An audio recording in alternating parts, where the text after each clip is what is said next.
Magandang araw po. Kami po ay Group 3. Ang aming pamagat po ay sa lilim ng Balete. Ang aking title is Forbidden Love.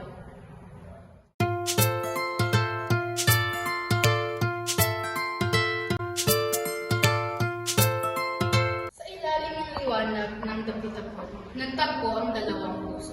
Si Lilia, anak ng dagat, at si Diego, anak ng simbahan. Isang tadhana, ngunit magkaibang mundo.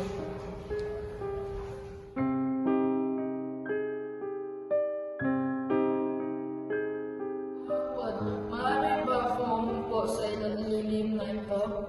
Oo, ngunit baka madumihan ang inyong damit sa inyo. Huwag mo akong tawagin sa senyorito. Diego na lang. At ikaw? Ako si Lilia, gaya ng kulay ng langit, bago lumubog ang araw. At mula noon, gabi-gabi silang nagtagpo sa lilim ng Balete. Doon kung saan ang puso'y malaya, kahit bawal sa mata ng lipunan. Si Ate Rosa may dalang lang. Lila, anak, tigilin mo na ang paglapit sa kanya ganyan. Hindi siya para sa iyo. Ang pag-ibig na bawal ay tulad ng apoy. Magbibigay liwanag pero susunod din. Ngunit inay, paano kung sa kanya o natagpuan sa katahimikan ng puso? Ang katahimikan ay darating sa tamang panahon, anak. Huwag mo nang salunggatin ang tadhana. Ngunit ang puso ni Lilia ay di marunong sumuko.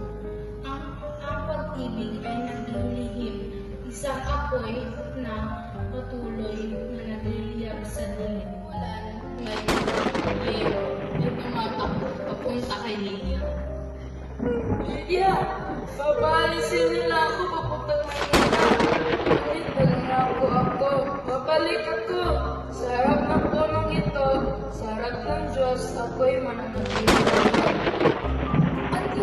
At kung hindi ka na makabalik, Diego, Kung gayon, hayaan magkakasin ito na minahal kita ng buong puso hanggang sa dulo.